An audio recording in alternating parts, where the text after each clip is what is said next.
జాతీయ నాయకుడు నారా చంద్రబాబు నాయుడు గారు ఆంధ్రప్రదేశ్లో ఘన విజయం సాధించిన సందర్భంగా మనం ఇబ్రహీంపట్నం లక్ష్మీ నరసింహస్వామి గుడి నుండి యాదగిరిగుట్ట వరకు ఈ విజయాన్ని బాబు గారి విజయాన్ని ఆనందంతో పాదయాత్ర మొదలుపెట్టాం. పార్టీ గెలిస్తే ఇబ్రహీంపట్నం నుండి యాదగిరిగుట్ట వరకు 70 కిలోమీటర్ల పాదయాత్ర చేస్తామని ఒక శపథం తీసుకున్నాం. ఆ శపథం ప్రకారంగా ఇబ్రహీంపట్నం నరసింహస్వామి గుడి నుండి నిన్న ఉదయం బయలుదేరి రాత్రి పోచంపల్లిలో బస చేశాం.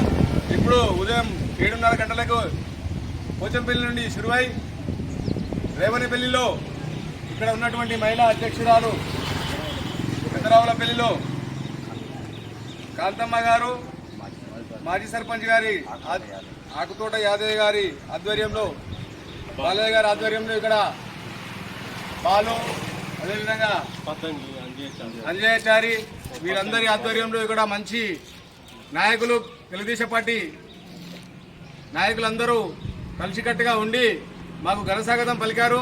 వారికి ధన్యవాదాలు తెలియజేస్తున్నాము.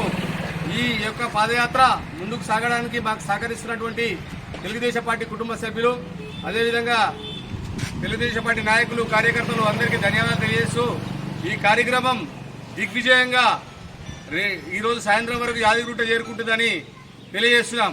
జై తెలుగుదేశం, జై తెలుగుదేశం, నారా చంద్రబాబు గారి నాయకత్వం, నారా చంద్రబాబు గారి నాయకత్వం,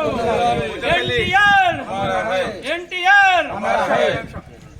పోచంపల్లి మండల పార్టీ అధ్యక్షుడు అన్నగారు మాకు రాత్రి పోచంపల్లిలో మంచిగా బస ఏర్పాటు చేసి మా ఎంబడి ఈరోజు హాడ్ అయ్యారు. అదేవిధంగా ఇక్కడికి వచ్చిన తర్వాత కూడా హాడ్ అయ్యారు. మండల పార్టీ అధ్యక్షుడు మిసాల నరసింహ గారు, పట్టణ శాఖ అధ్యక్షులు బైరి లక్ష్మణ గారు, అదేవిధంగా పట్ట లక్ష్మీపతి మాజీ సర్పంచ్ గారు, ఆకుల సత్యం మండల పార్టీ అధికార ప్రతినిధి గారు, వేముల వాసుదేవ్ పట్టణ కోశాధికారి గారు, మంత్రి రాములు గారు, సీనియర్ నాయకులు వీరందరూ మాకు ఈ పాదయాత్రకు సహకరిస్తున్నారు. వీరందరికీ ధన్యవాదాలు తెలియజేస్తున్నాం. అదేవిధంగా ప్రతి ఊరిలో ఒకరు హ్యాడ్ అవుతూ యాదగిరిగుట్ట వరకు మాకు సహకరిస్తున్నటువంటి అందరి తెలుగుదేశం పార్టీ నాయకులకు రాబోయే రోజులలో తెలంగాణలో పార్టీ అతి త్వరలో పూర్వవైభవం తేవడానికి పూర్తి స్థాయిలో వీళ్ళందరి సహకారం తీసుకుంటామని తెలియజేస్తూ రాబోయే రోజులలో మళ్ళా తెలుగుదేశం తెలంగాణలో కూడా జెండా ఎగరవేసిందని నిక్కచ్చిగా చెప్తూ ఆ దేవ కార్యక్రమం పూర్తి చేసుకున్న తర్వాత రాష్ట్ర స్థాయిలో పెద్ద మీటింగ్ ఏర్పాటు చేసి అక్కడ జాతీయ అధ్యక్షుడి ఆధ్వర్యంలో రాబోయే రోజుల్లో అధ్యక్షుడు నిర్ణయించడానికి బాబు గారు తప్పకుండా అందరికీ మంచి నాయకత్వాన్ని ఇస్తారని తెలియజేస్తూ ఇక్కడ ఉన్నటువంటి కార్యకర్తలకు ధన్యవాదాలు తెలియజేసుకుంటాం.